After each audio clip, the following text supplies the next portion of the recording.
The prophecy. One will come.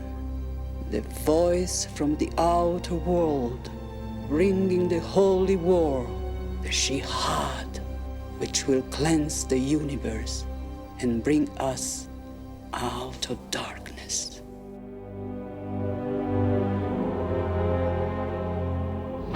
I see two great houses. House Atreides, House Harkonnen feuding. The Atreides house is building a secret army using a technique unknown to us, a technique involving sound.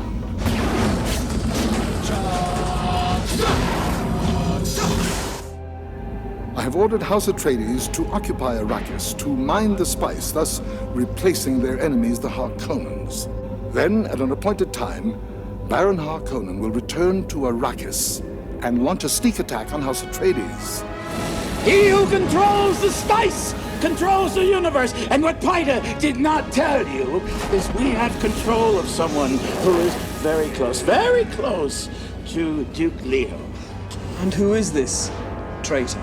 We ourselves foresee a slight problem within House Atreides. Paul, we want him killed. Jessica, you were told to bear only daughters to the Atreides. An Atreides daughter could have been wed to a Harkonnen heir and sealed the breach. Our intelligence informs us that there's still a strong Harkonnen presence. Are you a Fremen? I've been on Arrakis in the service of the Emperor long enough for my eyes to change. The Imperium has never been able to take a census of the Fremen. Everyone thinks that there are but few wandering here and there in the desert. I suspect an incredible secret has been kept on this planet. That the Fremen exist in vast numbers. And it is they who control Arrakis. Our shared enemy, the Harkonnens, are once again in control of Arrakis. Drive them into utter submission! Do not show the slightest pity or mercy! We must totally destroy all spice production on Arrakis. The Baron and the Emperor himself will be forced to deal with us. A storm is coming. Our storm. And when it arrives, it will shake the universe. Emperor! We come for you! The sleeper has awakened!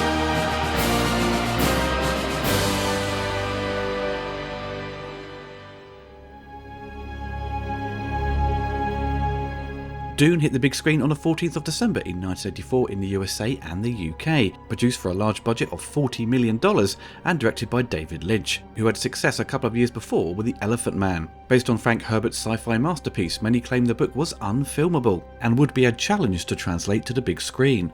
And the reviews would highlight that issue, but also many other problems arose with Dune and Lynch's adaptation, and the film would ultimately be seen as a box office failure, recouping $30 million in the USA, but it's unclear how much it made internationally, but the common talking point was that it was seen as a bomb. In fear of audiences being left confused with the film, Universal Pictures issued information sheets to cinemas to help audiences with the various terminology, but this would not help the film, and the critics were savage in their reviews, with Siskel and Ebert adding it to their list of the worst movies of 1984. Siskel began his review by saying, "It's physically ugly, it contains at least a dozen gory gross-out scenes, some of the special effects are cheap, surprisingly cheap, because this film cost a reported $40 to $45 million, and the story is confusing beyond belief." This film was pure torture to sit through.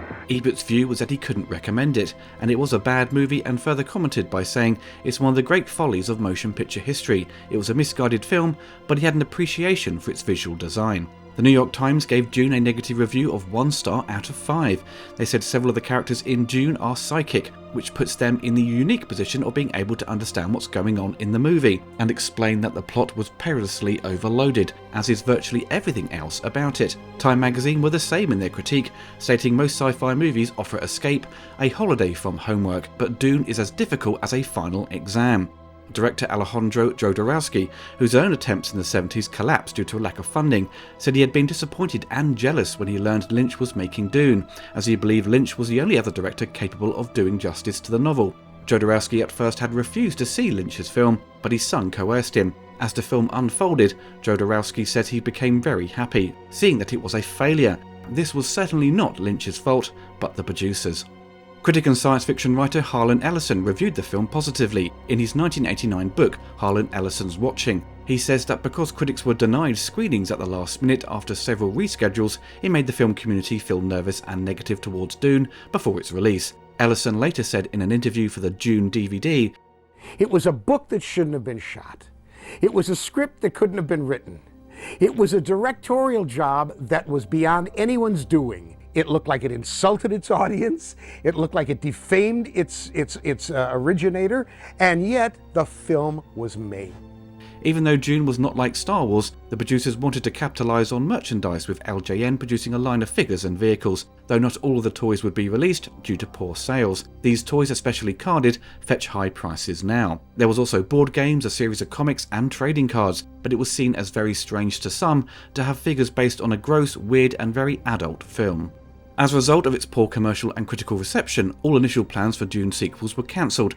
Lynch later said, "I started selling out on Dune. Looking back, it's no one's fault but my own. I probably shouldn't have done that picture, but I saw tons and tons of possibilities for things I loved. There was so much room to create a world, but I got strong indications from Raffaella and Dina De Laurentiis of what kind of film they expected, and I knew I didn't have final cut. But Lynch didn't fall out with Dino, and remained friends, as Dino would help fund his next feature, Blue Velvet, and gave him final cut." In 1985, author Frank Herbert discussed the film's reception. "What reached the screen as a visual feast, and you hear my dialogue all through it. I have my quibbles about the movie, of course. Paul was a man playing a god, not a god who could make it rain.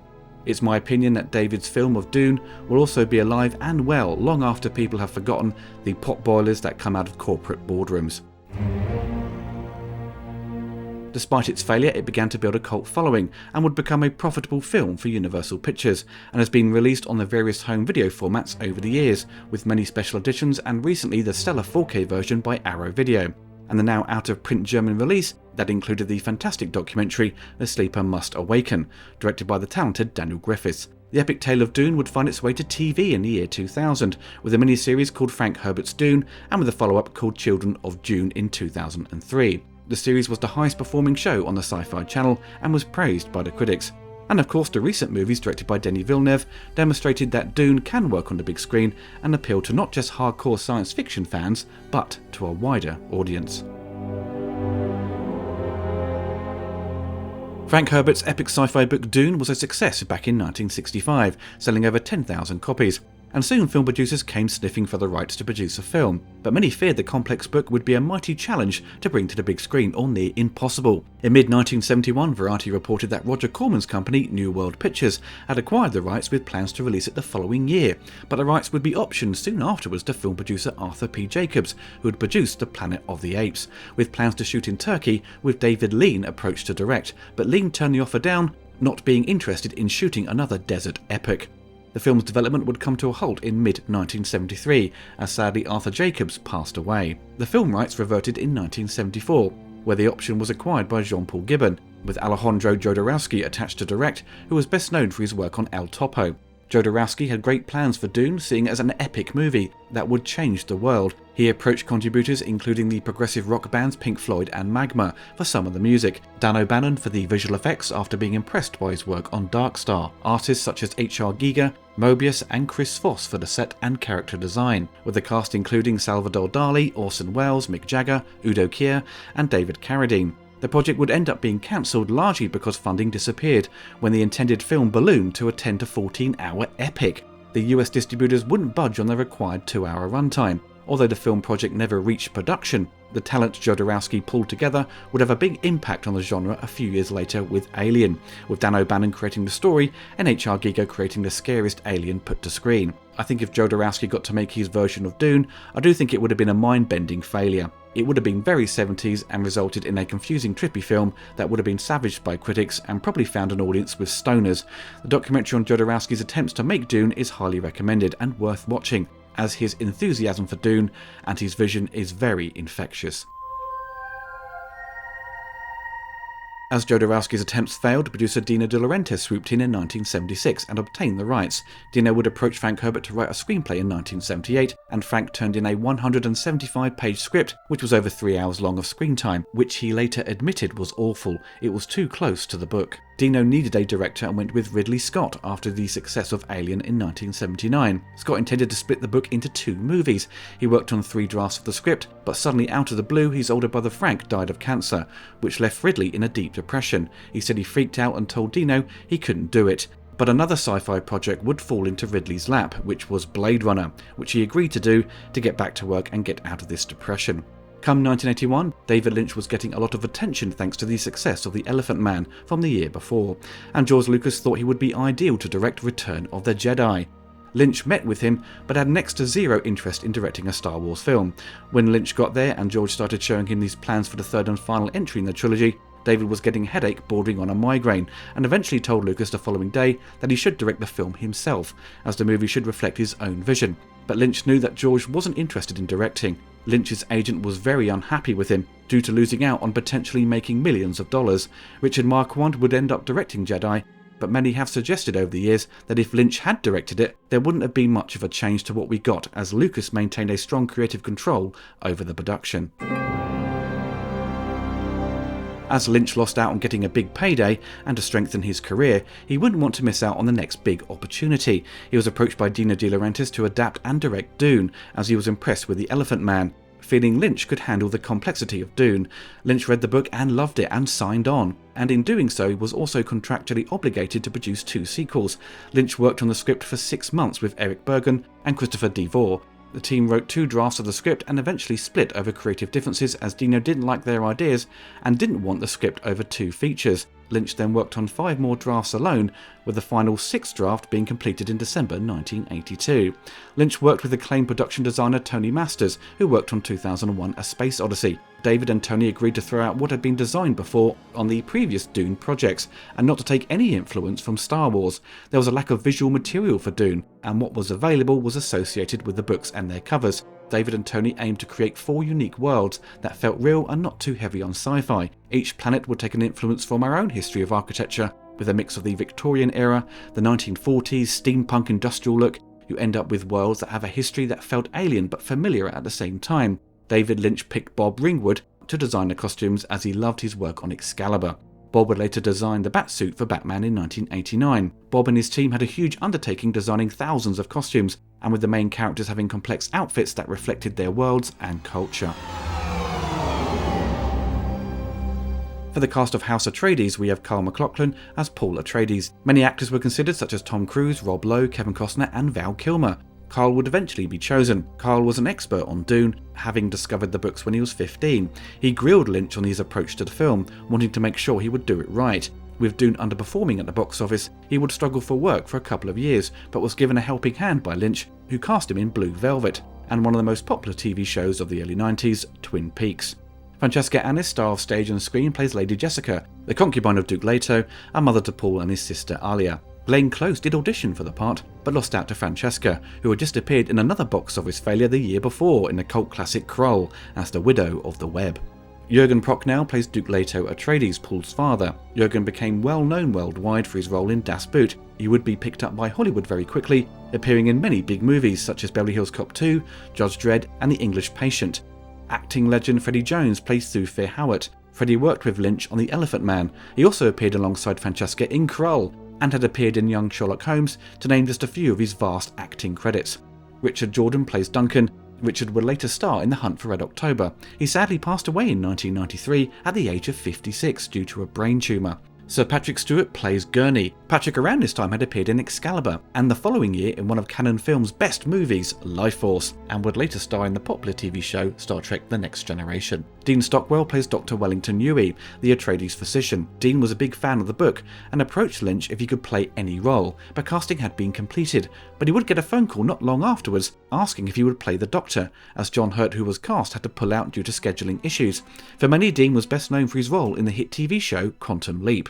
Alicia Witt, who was around 8 years old at the time, plays Alia, Paul's younger sister. Alicia would continue her career as an actor on film and TV, working again with Lynch on Twin Peaks.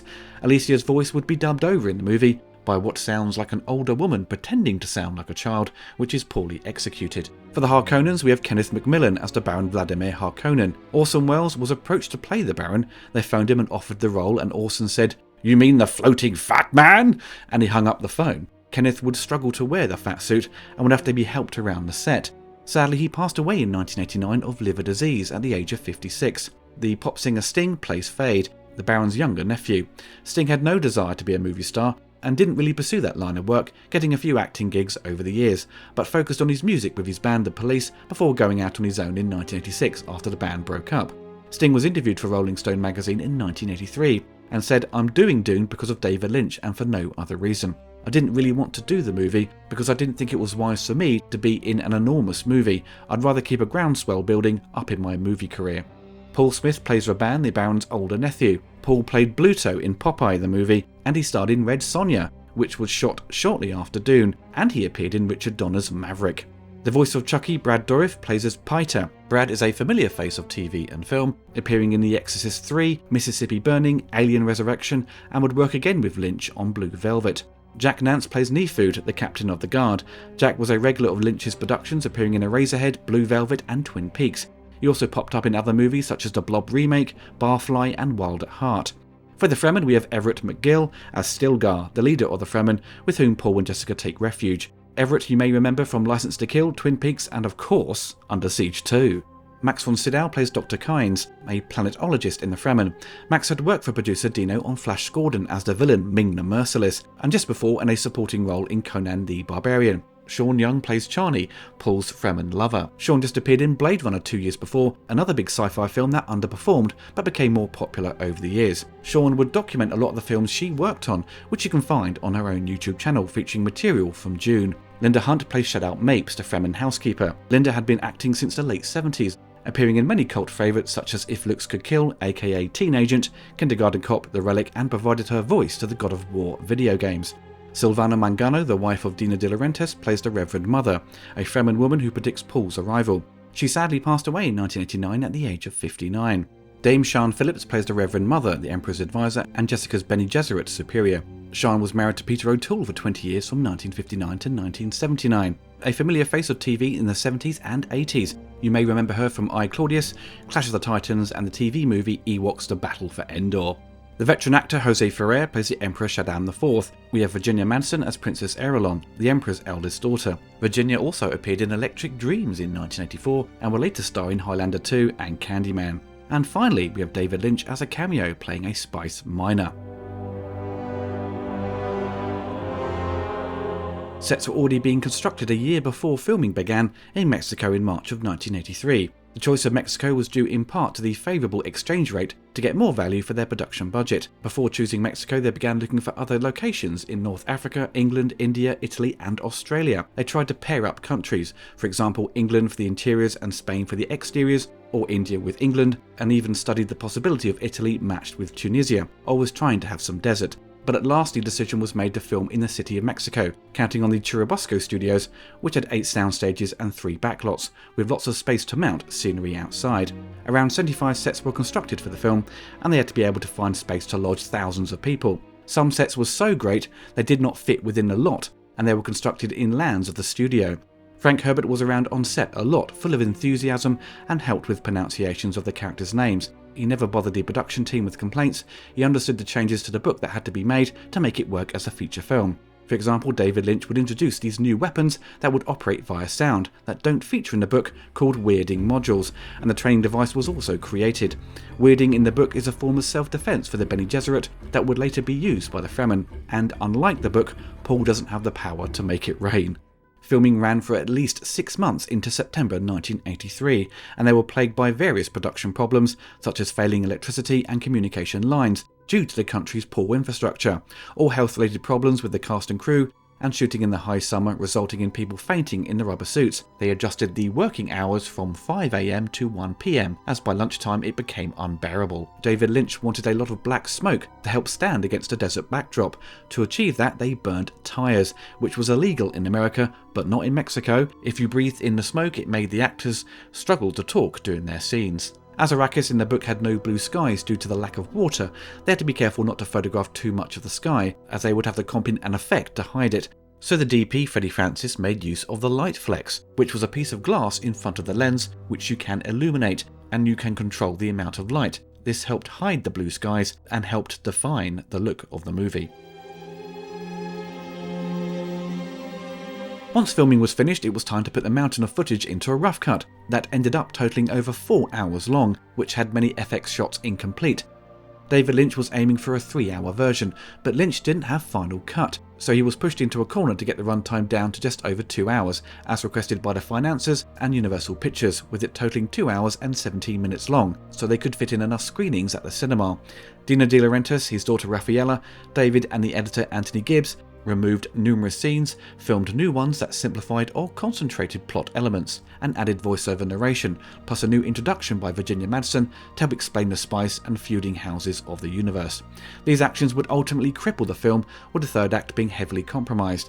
Lynch was unhappy with the work, later saying, "Dune was a kind of studio film, I didn't have final cut, and little by little I was subconsciously making compromises." Much of his footage was eventually removed from the final theatrical cut, dramatically condensing the plot.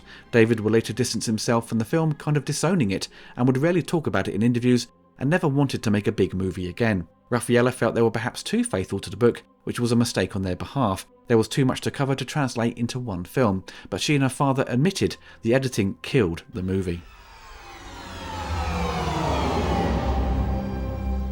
Dune takes place in the year 10,191. My god! And the universe is under the rule of the Emperor Shaddam IV. The most valuable substance in the Empire is the spice melange, which allows the Space Guild to fold space, allowing instantaneous interstellar travel, but also the spice can extend life and expand consciousness. With the Guild and their addiction to spice, they've had visions of a conflict between House Atreides and House Harkonnen. Paul, the son of Duke Atreides, is seen as a threat to spice production. They demand the Emperor to explain what's going on. He reveals that the Duke is becoming more popular and is deemed as a threat to his position as the Emperor. He has created a plan to transfer power and control of the planet Arrakis, the source of the spice, to the Duke, but House Atreides will be attacked by the Harkonnens in a surprise move to take back control, and they have a spy close to the Duke to help them remove him from power.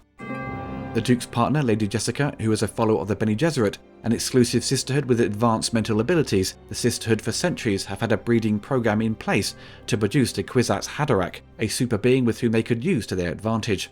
Jessica was ordered to bear a daughter but disobeyed and bore a son. Paul is tested by the Reverend Mother to assess his impulse control, and to her surprise, he passes. The Atreides head to Arrakis, a dangerous barren desert planet populated by gigantic sandworms. The native people of Arrakis, the Fremen, prophesies that a Messiah will lead them to freedom and paradise. One of Leto's loyalists, Duncan, suspects Arrakis holds vast numbers of Fremen who could prove to be powerful allies. Before Leto can forge an alliance with the Fremen, the Harkonnens attack. As the shield is down thanks to their double agent, Dr. Wellington, it leaves the Atreides defenseless. Duncan is killed, Leto is captured, and nearly all of House Atreides is wiped out by the Harkonnens. Leto dies in a failed attempt to assassinate the Baron using a poison gas tooth imparted by Yui, in exchange for sparing the lives of Jessica and Paul, but accidentally killing Paita instead. Paul and Jessica survive the attack and escape into the deep desert, where they are given sanctuary by a group of the Fremen. Paul assumes the Fremen name Muad'Dib and emerges as the Messiah for whom the Fremen have been waiting for. He teaches them to use the sonic weapons, the weirding modules, despite them being destroyed earlier, and targets the spice mining. Over the next 2 years, spice production is nearly halted due to Paul's raids. The Guild informs the Emperor of the dangers towards spice production on Arrakis and demand he take action.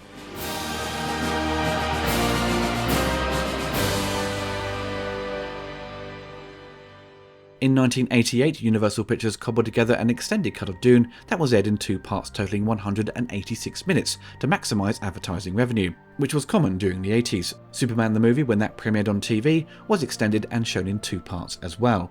This longer cut of Dune contained almost an hour of footage that was removed from the theatrical cut.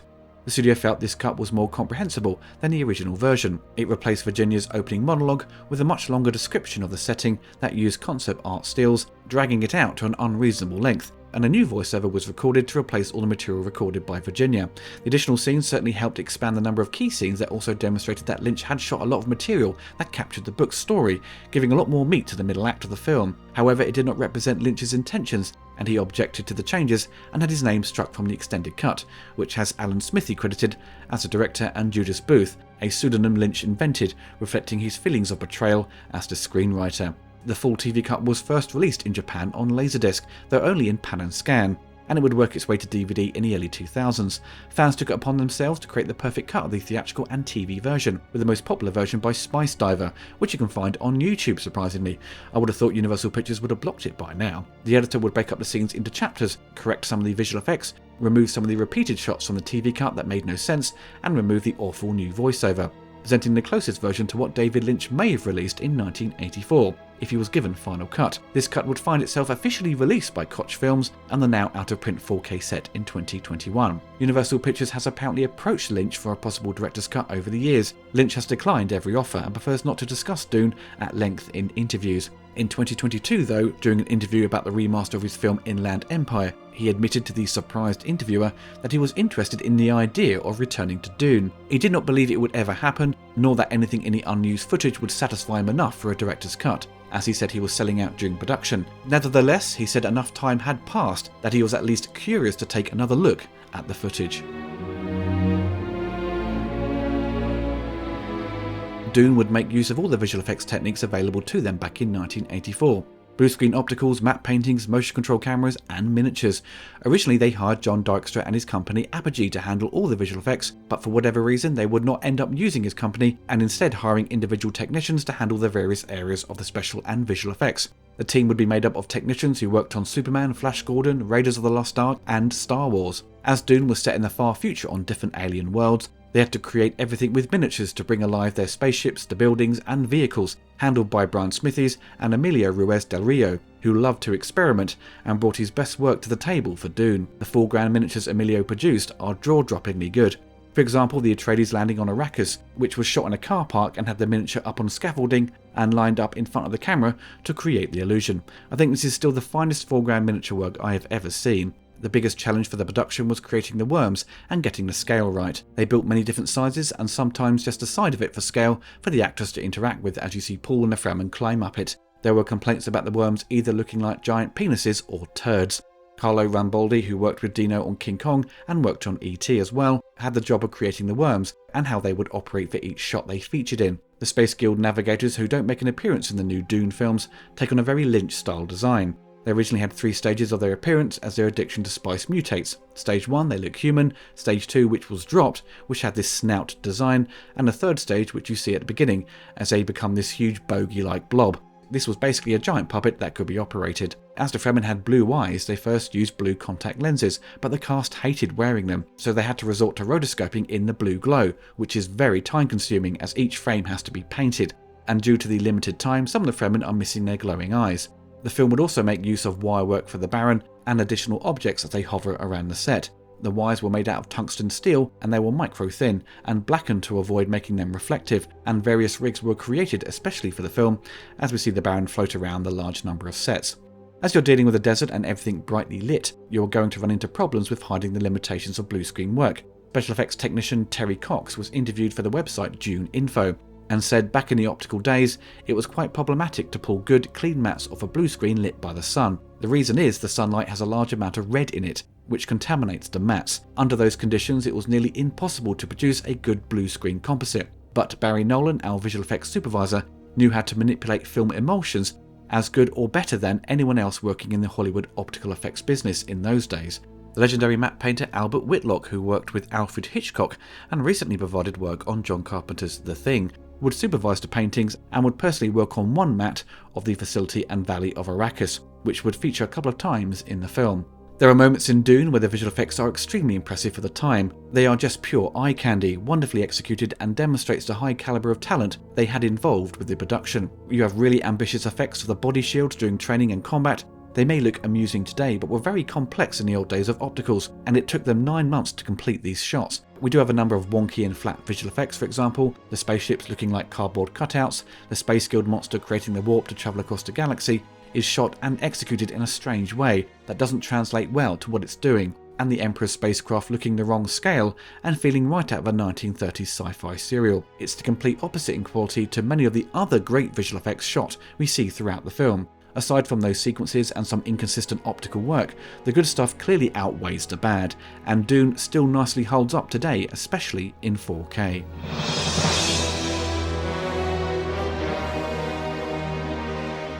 The score to Dune would be composed by the rock band Toto, who handled the majority of the work, with additional music by Brian Eno. With Dino's success with Flash Gordon by getting Queen to provide music in collaboration with composer Howard Blake, it seems they wanted to repeat that success. It would become commonplace in the 80s for bands to provide a score to a film, with the likes of Tangerine Dream being an obvious one. In 1984, Toto were at the peak of their success, but they were in limbo creatively as a group, and Toto was offered 2 movie projects with DUNE and Footloose. They were told DUNE would be the new Star Wars, and the lead guitarist Steve Lukather loved David Lynch. DUNE would be a challenge as they wouldn't be providing a few songs but providing a proper score, which would be a better opportunity for them. Keyboardist Steve Porcaro and David Paich loved soundtracks such as the works of composer Jerry Goldsmith and his score to Alien. The father of Steve, Jeff and Mike Porcaro was a composer, worked on many films and helped them with the process of scoring to picture. As they didn't have that experience, this would not be a rock score but an old school symphonic one, thanks to David Paich, who had some classical training thanks to his father Marty, and his influence having been a long-time orchestrator and conductor. David Lynch would describe on what music he would want and the mood of a scene to help David Paich develop the music. Lynch already had his ideas for the main theme, which he played to the band, and they would work from this demo and expand upon it to give it that big sound. David Paich and Jeff Porcaro would work the most on the score, whereas the other members would perform some of the cues, operating like a band. Composer James Newton Howard, who was friends with the band, did provide his talents to the score, working on the theme for Atreides' trip to Arrakis, which he co-wrote with David Paich. This would be the first piece of music he would compose for a film. The band were a little annoyed that Lynch approached Brian Eno to provide a theme, which would be the Prophecy theme, and Brian got a big billing on the credits and the poster, but his music would end up being used a lot throughout the film. Lynch was obsessed with Eno's recent work and had temped the film with Eno's material. His atmospheric ambient music he felt was needed for certain aspects of DUNE. Eno's work is very different to Toto's and does stand out as its own piece. Throughout the film, in the sound mix, there would be this throbbing sound effect. If you ever saw this film in 70mm with a 6-track Dolby mix, the constant bass rumbling wreaks havoc with your bladder. When I saw a showing a few years back, I kept making trips to the toilet for another piss. DUNE's soundtrack arrived on LP in November 1984 and would later be re-released with a few more tracks on CD in 1997, which has been out of print for a long time but easy to obtain online. I adore the score to DUNE. I love its moodiness, the synthesizer cues, especially with how the movie opens with Virginia Madsen. The main theme is iconic and epic, which helps you visualize an empty world full of threat and mystery. With the film sold as the next Star Wars, the music is so different. Star Wars is a space opera with loads of themes and playful with its execution. DUNE is moody and very spiritual, with flourishes of electric guitar themes. Toto's rock background punched through the orchestral score. The untitled track called Take My Hand that plays out during the cast list, which is unintentionally funny as it feels like DUNE is some sort of TV show, with the cast awkwardly standing in front of camera for what appears to be their school photo. The track is pure magic, however. Even if you don't like the film, you can easily enjoy the music by itself. Toto's DUNE score is one of the highlights of the 1980s, and it's a must for everyone's soundtrack collection.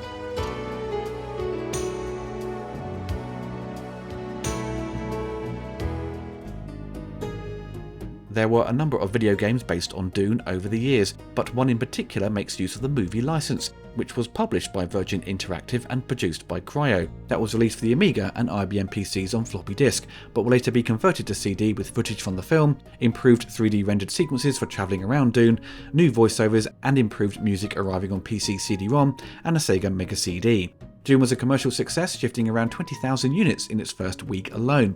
By 1997, it had sold 300,000 copies worldwide.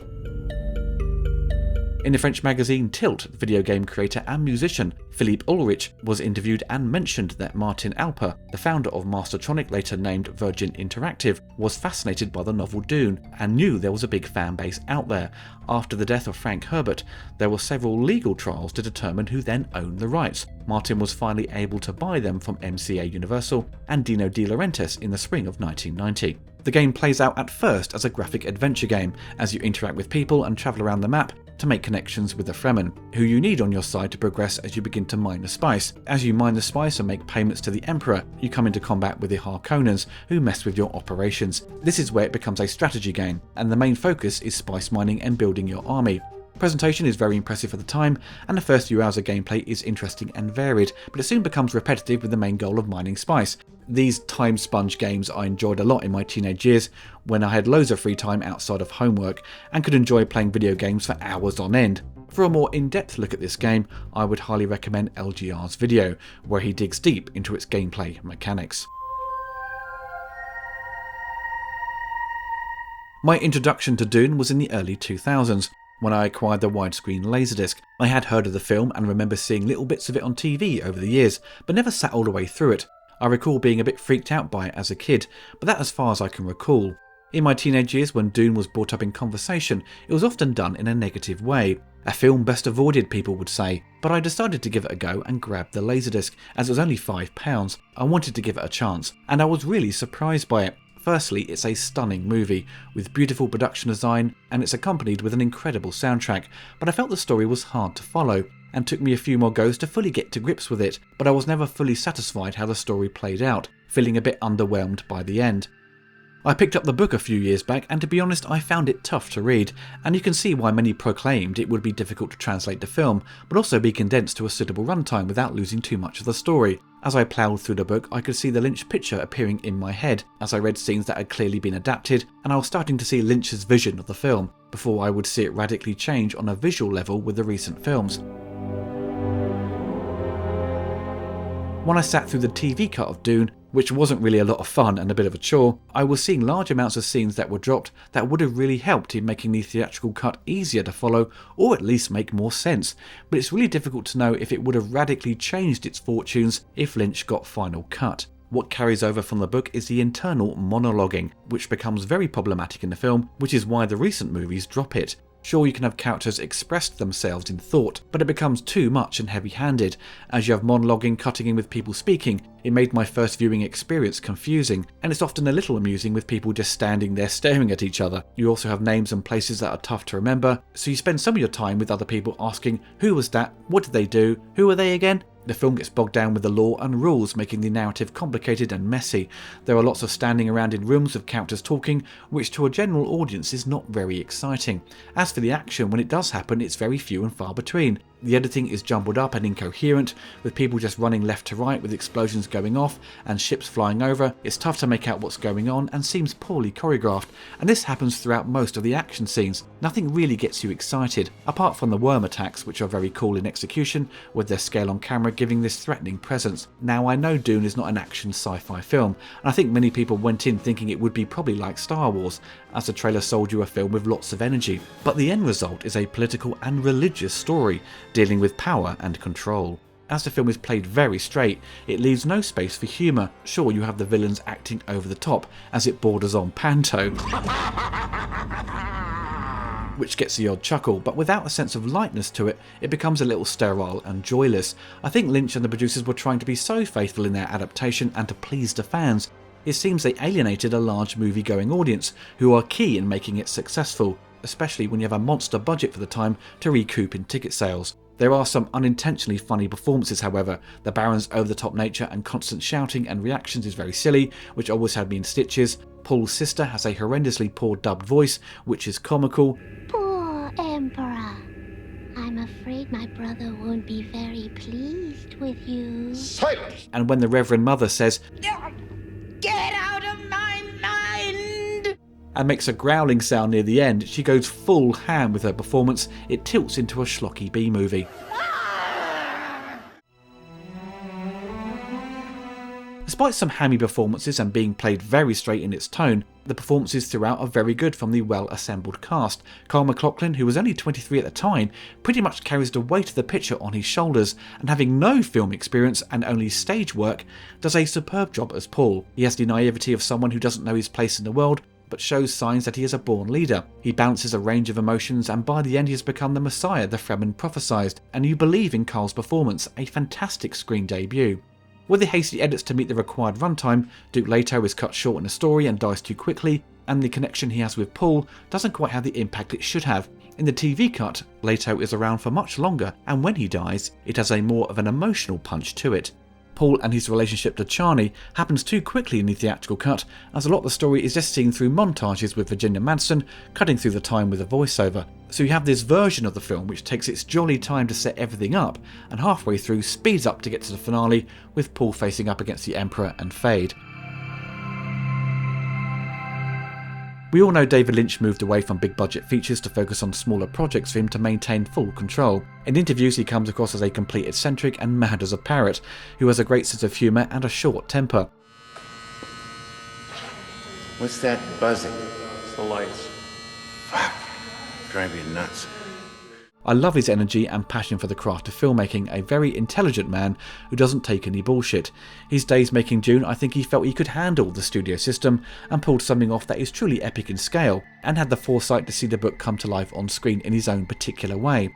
But perhaps he was too young and inexperienced to tackle something of this magnitude to make it fully work. Dune is the odd one out in his filmography. Everything else is so radically different. You couldn't imagine Lynch attempting anything like this again, thus making Dune so unique, and the rest of his films demonstrate a style and approach to filmmaking that is by design not for everyone. He doesn't need everyone to understand his work. If you get it, that's great, but if you don't, it's your loss, I suppose.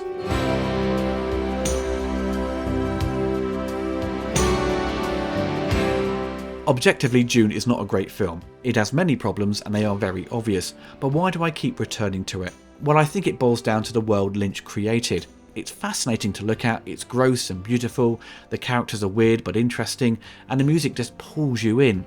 I said years ago in my old review that it's a beautiful mess, and I still believe so. It would be great to see Lynch return to Dune and cut the 3-hour version he always wanted. I'm sure it will make the narrative more clear and the pace won't feel so rushed by the end. And the fans have been doing a great job of trying to recreate what could have been, but without Lynch's final sign-off, we won't know what he truly wanted. But I'm happy this film exists, and I think in years to come the new Dune films will continue to do well and be celebrated, but I think more people will be talking about Lynch's version. Not down to its story, but to analyse and celebrate the world the characters inhabit. It is like looking into a twisted vision of the past and future moulded together that makes it so special.